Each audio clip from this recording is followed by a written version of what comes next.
There are seasons in life where it feels like everything familiar is being pulled away. The people you thought would always be there start walking away. The ones you trusted with your heart become strangers.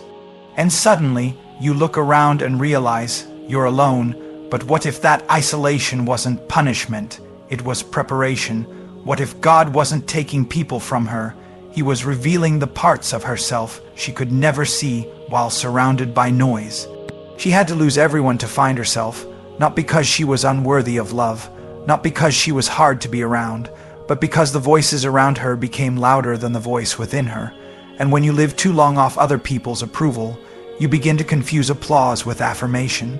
So God allowed the crowd to walk out, not to punish her, but to position her, because as long as she had them, she didn't need him, and as long as she had their opinions, she ignored his purpose. Sometimes subtraction is the greatest form of direction. Don't get it twisted. This wasn't abandonment. This was alignment. When God wants to grow you, he isolates you, not to leave you empty, but to fill you properly. And that woman you see now, the strong one, the clear-eyed one, the woman who walks with quiet power, that woman was always inside her. But she couldn't find her while she was busy trying to be what everyone else wanted her to be. So God stripped her of the masks, the performances, the people, pleasing, until she had no one else left to impress. And in that silence, she met the real her, because sometimes you can't hear your calling until everything comfortable gets quiet. You can't see your worth until everyone else stops defining it. You can't recognize your voice until the echo of other people's expectations fades out. She wasn't meant to break. She was meant to be rebuilt, but she had to lose them to find the blueprint.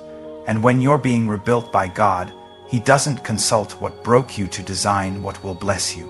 She learned that loneliness isn't always a lack of presence. It's an invitation to presence. God wasn't just removing the crowd, he was making room for clarity. Because if you've ever been surrounded but still felt unseen, you know how empty attention can be. But when God sees you, when God calls you, when God reintroduces you to the woman you buried under years of survival, that moment becomes sacred. That's the resurrection of identity. That's where freedom starts. She cried over what she lost. She mourned the friendships that faded, the relationships that ended, the love that turned cold. But on the other side of grief, there was grace, because the truth is, she never really lost anyone that was assigned to her destiny. God doesn't allow departures without divine design. If they walked, it's because they weren't willing to grow with her. If they changed, it's because they were seasonal, not eternal. And some people can't go where God is taking you because their presence would pollute your purpose. It took the silence to unlock her spirit. It took the betrayal to birth her boundaries. It took the absence to activate her anointing. She didn't know how strong she was until she was forced to stand.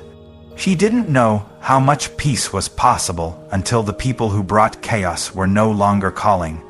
She didn't know who she was until she wasn't who they told her to be. You see, people will try to shape you in their image, but God is restoring you in his.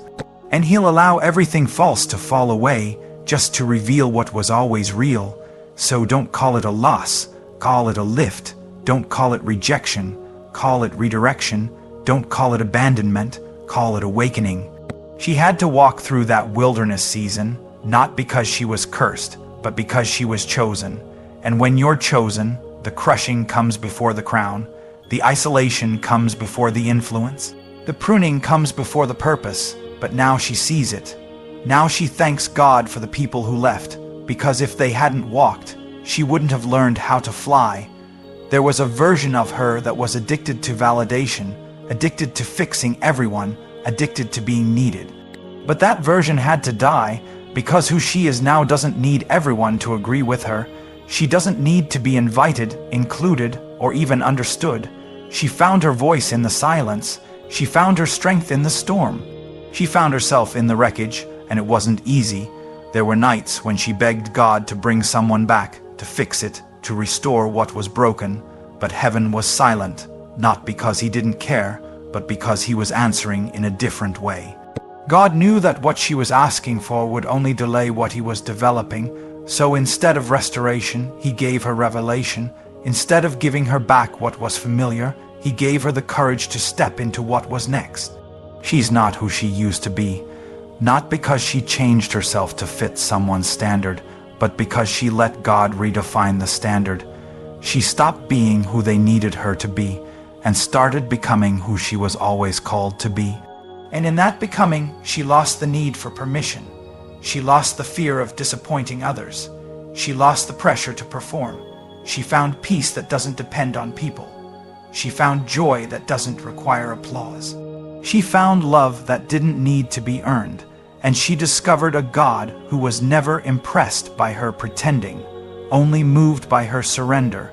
So if you're in a season where you feel like everything is being taken from you, pause and ask, what is God trying to reveal in me? Maybe you're not being abandoned. Maybe you're being unveiled. Maybe you, like her, had to lose everyone, not to be lonely, but to finally be whole. And when she looks back now, she doesn't see loss. She sees legacy. She sees that the pain was a passport to purpose, that the goodbye was the beginning, that the silence was sacred, and the woman she is today, she wouldn't trade her for 1,000,000 followers, fake friends, or shallow connections. Because she knows who she is, and she knows who she belongs to. Sometimes God has to strip you of who you depended on to show you who you really are. That sounds harsh, doesn't it? Because we grow up thinking that the presence of people in our lives validates our worth. We build relationships, we form attachments, and we call it love, loyalty, or even identity. But what happens when the very people you thought were foundational to your future begin to fade from your life? What happens when the ones you leaned on the most suddenly disappear, walk away, or break you in ways you never saw coming?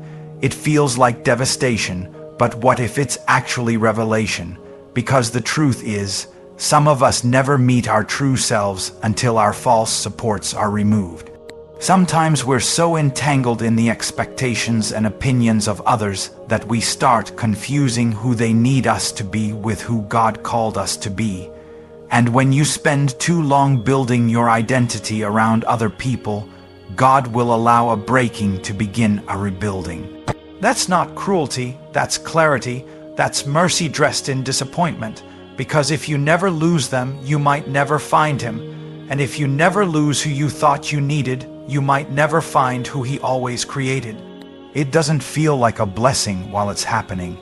It feels like betrayal. It feels like abandonment. It feels like punishment. But look deeper, it's not about who left. It's about who's left. And when all the noise clears, when the crowd is gone, when the text messages stop coming in, and the phone stops ringing, and your support system seems to crumble, you'll realize that God never left. He just allowed everything that was false to fall away. She had built a version of herself that was shaped by survival. She learned how to smile when she was breaking. She learned how to keep others happy while ignoring her own pain. She learned how to be strong for everybody else, but fragile in her own soul. And the scary part is, she got so good at performing, even she couldn't tell what was real anymore. So God, in his wisdom, said, it's time. It's time to strip the stage. It's time to pull back the curtain. It's time to remove the crutches and props and make her walk into her destiny without leaning on broken people for balance. We don't like to talk about it, but there's a divine necessity to loss, because some of the people we love the most are also the ones God never assigned to our future. They were a part of our past, a part of our process, but not part of the promise. And when God begins to elevate you, he has to separate you. Elevation requires isolation, not because you're better than anyone, but because you're becoming something that requires focus. You can't carry everyone with you and carry your cross at the same time. When she started losing them, she questioned herself. She blamed herself. Maybe she was too much. Maybe she was too broken. Maybe if she had said it differently, loved harder, prayed more, served more, sacrificed more, maybe then they would have stayed. But God whispered, it was never about you being enough for them. It was about me being enough for you. Because as long as she had their presence, she didn't pursue his presence. As long as she had their validation, she dismissed his voice. As long as she was busy pleasing people, she couldn't hear his purpose. So the stripping began, not all at once, but one by one. Friends started fading, family started distancing, Lovers started leaving, and at first it felt like rejection, but soon it started to look like refinement. God wasn't taking her backwards, He was setting her apart. He was taking her back to the original blueprint, the one before trauma, before heartbreak, before insecurity, before she let fear sit in the seat of her faith. Because He knew that the version of her wrapped in people's approval was too weak for the purpose He placed in her.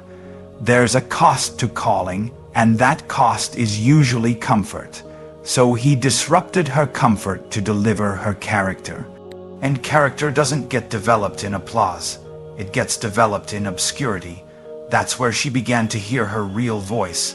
That's where she remembered what joy felt like, not because someone else gave it, but because she learned how to keep it. That's where she stopped performing and started becoming. Every person that left created space for something stronger. Every rejection became a redirection. Every goodbye made room for glory. She didn't see it right away, but over time she realized the more people she lost, the more of herself she gained. The more approval she stopped chasing, the more peace she discovered, because people can walk with you and still not walk for you. And God got tired of watching her carry people who were never called to carry her. There's a point in the journey where God has to make you uncomfortable with your crowd. He'll allow tension in relationships that once felt easy. He'll allow distance with people who once felt close. He'll stir something in you that no longer fits what used to feed you, because He knows that growth starts with grief. And before He can bring you into new alignment, He has to allow the disconnection from old attachments.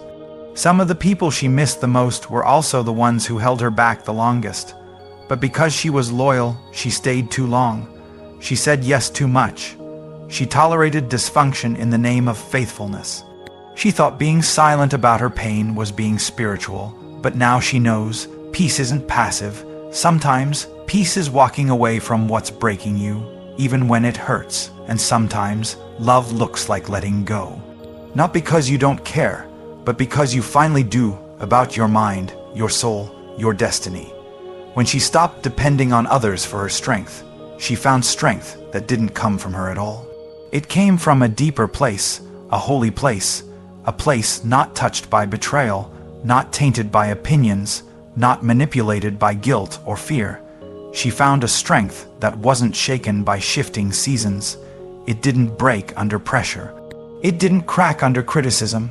It was forged in fire, birthed in solitude, and anchored in the presence of God. And now she walks differently, not with arrogance, but with authority. Not because she has it all figured out, but because she knows the one who does. She doesn't chase anymore, she chooses. She doesn't beg anymore, she builds. She doesn't break the same way, she bends, but she doesn't break, because she's rooted now, not in their approval, but in His promises. Not in their love, but in His truth. Somewhere along the way, she realized that who she had to lose was never as important as who she had to become. That her value wasn't tied to who stayed, but to the purpose that stayed with her even when they didn't. And that purpose began to speak louder than pain, louder than loss, louder than loneliness. She discovered that loneliness isn't always empty. It's holy.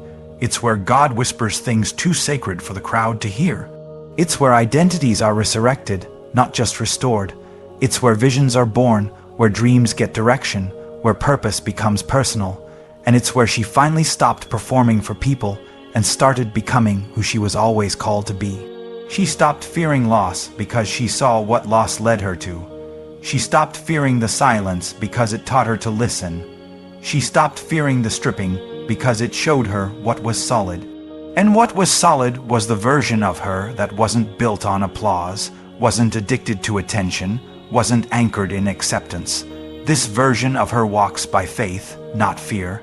This version doesn't need everyone to like her because she likes who God is shaping her into.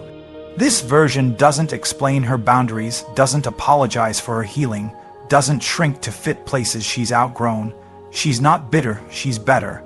Not because she didn't feel the pain, but because she let the pain push her into purpose. And the crazy thing is, Now that she's found herself, the ones who left wouldn't even recognize her anymore. Not because she's changed to spite them, but because she's changed to save herself. She had to lose them to find the woman she was too distracted to see. The woman who had been buried under compromise, the woman who had been silenced by shame, the woman who had been hidden by hustle. She didn't find her in a crowd. She found her in the quiet, in the lonely nights, in the tear-stained prayers, in the moments no one saw but heaven celebrated. And maybe that's the point. Maybe sometimes God has to strip you of who you depended on to show you who you really are. Because the real you isn't defined by who walked away. The real you isn't built on someone else's permission. The real you is what's left when everything false has fallen. The real you is the one he saw all along. Isolation isn't rejection. It's preparation for a version of you that can't be built in crowd. It's one of the hardest truths to accept, because when we feel isolated, we automatically assume something's wrong. We think we've messed up, we think we've failed, or worse, we believe we've been forgotten. But isolation is not absence, it's assignment. It's not divine punishment, it's divine positioning. When God isolates you, he's not pushing you away, he's pulling you aside. He's preparing something in you that can't survive the noise of the crowd or the pressure of opinions.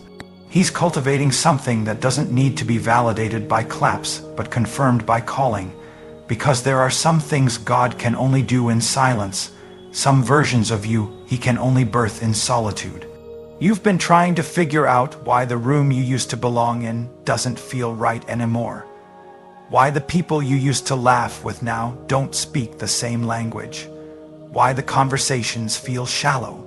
Why your spirit feels restless in places you once prayed to be part of. It's not because you're failing, it's because you're forming. And when God begins to form you for your next, he pulls you from everything that kept you tied to your last. It was never about rejection, it was about recognition. God saw something in you that no one else did. So he removed the distractions, he quieted the chaos, he allowed the loneliness, because purpose doesn't shout, it whispers. And to hear the whisper of God, you've got to get far enough from the world's volume. You can't hear your assignment if you're addicted to affirmation. You can't step into destiny while you're still trying to impress history. So God isolates. He isolates not because he's done with you, but because he's about to do something new in you. The caterpillar has to be alone in the cocoon to become a butterfly. The seed has to go into the ground in darkness before it breaks through. The oil had to be pressed from the olive in crushing silence. You're not being punished. You're being processed. You're not being rejected. You're being refined. This isn't the end. It's the in-between. The sacred place where the old you dies and the new you gets ready to breathe. When you feel like no one sees you, God does. When you feel like no one checks in, God is checking every part of your heart. He's removing what doesn't belong. He's healing what's been hidden. He's strengthening what was weak. He's preparing you for what eyes haven't seen and ears haven't heard. But that kind of preparation requires separation. Because you can't build a skyscraper on shallow soil. You've got to go deep. And going deep feels like isolation, but it's really intimacy. The deeper the calling, the longer the crushing. The higher the purpose, the quieter the preparation. God doesn't shout his greatest plans from the rooftops. He reveals them in the wilderness. That's why you feel stripped. That's why you feel alone. Because he's building something sacred. He's trusting you with silence, because he knows silence will shape you like noise never could. You've been craving clarity, and God's giving it to you. But it's not coming through people. It's coming through presence, his presence, that still, holy, heavy presence that doesn't always explain, but always transforms. You wanted quick answers. He's giving you a quiet anointing, one that's going to carry you into rooms you didn't know you were being prepared for. But to carry that anointing, he had to first carry you out of the crowd. Crowds are comfortable, but callings are costly. And when you're called, you can't always stay connected to what's common. You have to walk differently, think differently, believe differently, and that kind of transformation can't be built with applause in the background. It has to be built in the dark, in the lonely spaces, in the midnight cries, in the unanswered prayers, in the moments where you want to give up, but something deep inside you keeps whispering, keep going. That something is God. And He's not ignoring you, He's instructing you. You keep asking, why me? But the better question is, what's in me that needs this? Because God doesn't isolate for fun, He isolates for function. If you weren't chosen, you wouldn't be crushed. If you weren't called, you wouldn't be pulled apart. If your life didn't carry glory, you wouldn't be going through this kind of story. The greater the glory, the deeper the preparation. So yes, you're alone. But not for long. Yes, you're hidden, but not forgotten. Yes, it's quiet, but only because heaven is focused. Focused on your healing, focused on your wholeness, focused on breaking cycles, pulling down strongholds, realigning priorities, and getting your heart postured for what's next. Because what's coming isn't small, what's coming isn't average, what's coming is beyond what you thought you could handle. So God had to slow you down before He launched you forward. People don't understand what you're going through because they weren't called to carry what you're carrying. That's why their advice doesn't always work. That's why their comfort doesn't always reach you. That's why their words sometimes make you feel more alone. Because God has taken you into a sacred space that's not meant to be understood. It's meant to be obeyed. This isolation isn't for explanation. It's for elevation. God is maturing you in private before He reveals you in public. He's giving you character to match the calling. He's giving you peace to match the pressure. He's giving you discernment to match the doors that are about to open. But if He gave it to you too soon, it would crush you. So He's building your capacity in silence. It's frustrating, but it's also holy. Because you're being redefined. The version of you that was insecure is being stripped. The version that needed everyone's approval is being healed. The version that chased popularity is dying so that the version that carries purpose can rise. And that doesn't happen overnight. It happens in the slow, sacred, isolated seasons that no one claps for. The ones where it's just you, God, and the faith to keep breathing when it doesn't make sense. You keep waiting for God to bring people back. But what if He's bringing you back? Back to the one He called. Back to the one He anointed. Back to the one He spoke to before life got loud. Back to the original version. The one that didn't need to compare, didn't need to compete, didn't need to compromise to feel accepted. He's not restoring a circle. He's restoring your center, and the center is Him. His love, His voice, His plans, His timing, that's what this isolation is for. It's not a punishment, it's a pulling. It's a preparation ground where false attachments die and divine alignment begins. Where you stop asking people who you are and start letting God tell you. Where you stop rehearsing what they did and start receiving what He's doing. Where you stop performing and start becoming. The people who left weren't your enemy. They were the exit signs. The silence isn't your enemy, it's the stage. And the discomfort isn't your defeat, it's your development. God is developing something in you that can't be manufactured by popularity. It can't be downloaded through affirmation. It can't be bought through exposure. It has to be built through experience. Raw, quiet, stretching experience that feels like breaking, but is really birthing. You feel cut off, but you're really being called up. You feel shut out, but you're really being set apart. You feel locked down, but you're really being lifted, because every season of silence is followed by a season of sound. And when that sound comes, it won't be noise, it'll be clarity. And when the doors open, they won't just be opportunities, they'll be assignments. And when the spotlight hits, it won't just show what you've become, it'll reveal who was with you in the dark. That's why you had to be alone, not to break, but to build, not to cry, but to cleanse, not to isolate you from love, but to insulate you with truth. You've been looking for comfort, but God is giving you character. You've been asking for rescue, but God is building resilience, because the version of you that can lead, love, heal, serve, and carry this next mantle, she can't be rushed. She has to be rooted, and roots grow in silence. They grow in soil that no one sees. They grow deep before they grow tall. They grow strong before they bloom. And God is making sure you don't just bloom for a moment. He's preparing you to last, to withstand storms, to handle blessing, to carry weight without breaking. That's why it feels like isolation, because you're growing underneath. You're being stretched within. You're becoming who you were always meant to be. And no, they won't all understand it, and that's okay. Not everyone is meant to witness your becoming. Some are meant to wonder how you made it through. Some are meant to watch from a distance. Some are meant to say goodbye, so you can finally say hello to yourself. The version of you that doesn't beg, doesn't break, doesn't bow to pressure. The version that walks in purpose because she was prepared in private. So don't despise the isolation. Don't rush the silence. Don't fear the quiet rooms. This is sacred ground, holy construction, destiny development, heaven's blueprint unfolding in your bones. You're not lost. You're being led. You're not behind. You're being built. You're not alone. You're being anointed. You're in isolation, not for rejection, but for resurrection. She didn't lose them by accident. She lost them on purpose, so she could find her identity on purpose. There's a divine reason hidden beneath the pain of departure, the silence of lost connections, the ache of absence. It wasn't random.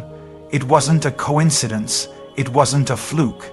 It was orchestrated, intentional, deliberate. Because what she was carrying in her spirit couldn't survive in the presence of who she used to surround herself with. She didn't lose them by accident. God pruned her circle to preserve her calling. He cut back the branches to make room for fruit. He allowed the falling away so she could finally rise. And for a long time, she didn't understand why people started fading, why the energy shifted, why loyalty turned into distance, why the people she thought would be permanent started treating her like an option. She tried to fix it. She tried to hold it together. She tried to stretch herself into shapes that didn't fit just to keep the connection. But when God is taking you into purpose, He'll start pulling away anything that compromises identity. And sometimes that means relationships that were once necessary have to be released so who you're becoming can finally breathe. It hurt, of course it did, but pain was the first indicator that growth was happening. Because you can't step into your true identity while holding onto false attachments. You can't become the woman God designed if you're still trying to be the one they prefer. The loss wasn't punishment, it was protection. God knew that if they stayed, she would continue shrinking. If they stayed, she would keep performing. If they stayed, she would never discover the part of her that's not dependent on approval, attention, or applause. She didn't lose them by accident. The doors closed on purpose. The phone stopped ringing on purpose. The conversations dried up on purpose. And if she's honest, she saw it coming. Her spirit knew long before her emotions were ready to let go. Because deep down, she wasn't just tolerating their presence. She was suffocating in it, trying to be accepted in rooms that didn't recognize her value, trying to be understood by minds not built to hold her depth. Trying to be chosen by people who only saw her convenience but not her capacity. God had to interrupt it. He had to sever the ties, because as long as she was chasing their approval, she couldn't chase her purpose. And when God gives you a glimpse of who you really are, who you've always been beneath the trauma, beneath the fear, beneath the masks, He'll start removing what doesn't align. Not because He's angry, but because He's intentional. And purpose is intentional. Identity is intentional, wholeness is intentional, so the losses had to be too. They didn't just walk away, they were removed, not with cruelty, but with clarity. Because she couldn't hear the truth about who she was until the lies stopped echoing through her relationships. She couldn't stand in confidence until the crutches were kicked out from under her. She couldn't grow into her calling until the spaces that stunted her were closed off for good. God doesn't cut to cause damage, He cuts to create destiny, and the more she grieved what was gone, the more grace began to rise for what was coming. She started noticing things. Peace replaced panic. Clarity replaced confusion. Joy replaced dependency. The moments that used to consume her with fear and overthinking became sacred spaces of surrender, because without the distraction of proving herself, she could finally discover herself. She realized that what she lost wasn't nearly as valuable as what she was finding, and what she was finding couldn't be bought, faked, or borrowed. It had to be birthed, and it was being birthed in silence. In solitude, in stillness, when no one was watching, when no one was texting, when no one was cheering her on, that's when God began revealing who she really was. Not the version they needed, not the version they manipulated, not the version that bent over backwards to be enough. The original version, the anointed version, the chosen version, the woman she was before heartbreak taught her how to hide, before trauma taught her how to people please, before fear taught her how to disappear in a crowd. That woman was rising, slowly but surely, and every time she wanted to turn back, God reminded her why He allowed the disconnection. Every time she got tempted to chase what left, He whispered, "You're not losing. You're learning." Learning to breathe without validation, learning to rest without obligation, learning to love without condition, learning to stand in rooms and no longer shrink to be palatable, learning to be full without needing to be filled by someone else's opinion. The freedom she now walks in didn't come cheap. It cost her comfort, it cost her relationships, it cost her the illusion that she needed everyone to stay in order to succeed. But what she gained was worth every tear, because what she found wasn't just peace, it was power. The power to say no without guilt, the power to release without resentment, the power to stand without support, the power to be whole without being held together by other people's presence. They thought she'd break. They thought she'd come back begging. They thought she couldn't survive without their closeness. But what they didn't see was the God working in the gaps. The God who was filling every empty place with identity. The God who was removing every idol that disguised itself as a friend. The God who was reshaping her story, not around what she lost, but around what she was born to carry. And that calling was too great to coexist with comfort. That assignment was too weighty to share space with old wounds and toxic ties. The more she embraced the loss, the more she became aligned with her real values, aligned with heaven's timing, aligned with the woman God always intended for her to be. She stopped second-guessing her decisions. She stopped apologizing for her boundaries. She stopped compromising her worth to feel chosen. Because now she knows, the only people intimidated by your growth are the ones who benefit from your smallness. She was small for too long, not because she wasn't powerful, but because she thought being liked was more important than being free. But now she knows better. Now she values peace over popularity, alignment over attachment, purpose over proximity, and she's not bitter, she's grateful, because every goodbye was a gateway, every ending was an entrance. Every closed door led her deeper into who she really was, and that discovery has become her anchor. The woman who used to cry herself to sleep over people who didn't see her worth, she's gone. The woman who used to mold herself to fit into rooms not designed for her future, she's gone. The woman who begged for the bare minimum, she's gone.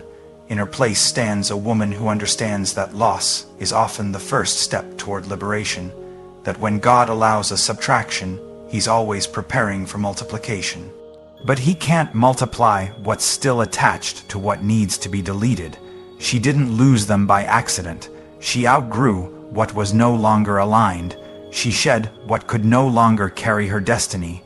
She released what couldn't respect her healing. And sometimes, growth means walking away not because they were bad, but because you're finally good with who you are, good with where God is taking you, good with the silence, good with the unknown, good with the unlearning. This version of her, she's bold, she's grounded, she's not looking for someone to complete her, she's looking for ways to complete her calling. She's not hunting for love, she's radiating it from within. Because she found the source, she found identity not in attention, but in alignment. Not in being chosen by people, but in being called by God. And when you're called, you don't chase, you create. You don't beg, you build. You don't perform, you produce. And she's producing fruit now, the kind of fruit that lasts, the kind that proves the pruning wasn't pointless, the kind that shows the loss wasn't a setback, it was strategy. God didn't just remove people, He revealed purpose, and the price was worth it, because now, she no longer walks with fear of who might leave. She walks with discernment of who should stay. She no longer needs to be surrounded to feel secure. She is secure, she is rooted, She is steady and she is free, free from the expectations that used to cage her, free from the opinions that used to control her, free from the narratives that told her she had to earn love. Now, she lives in the truth that love chose her first, purpose chose her, heaven chose her, and that kind of confidence can't be shaken by who walked away. She's not trying to rewind anymore. She's not trying to repair what was meant to end. She's walking forward, not carrying the weight of regret, but the wisdom of release, because every season served its purpose. Every person played their role, and now that the scene has shifted, so has her soul. She's not who she was, and she's not ashamed of that, because the old her was built on survival. The new her is built on surrender, and that's what it took. Not just losing people, but surrendering the version of herself that needed them more than she needed truth. She let go of performance, she let go of pretending. She let go of needing to be understood by people who never had the capacity to value her. And in letting go, she found something unshakable. She found her identity. The one not attached to status, the one not glued to relationships, the one that doesn't dissolve under pressure, the one rooted in something eternal. She didn't lose them by accident. She lost them on purpose, so she could find herself on purpose.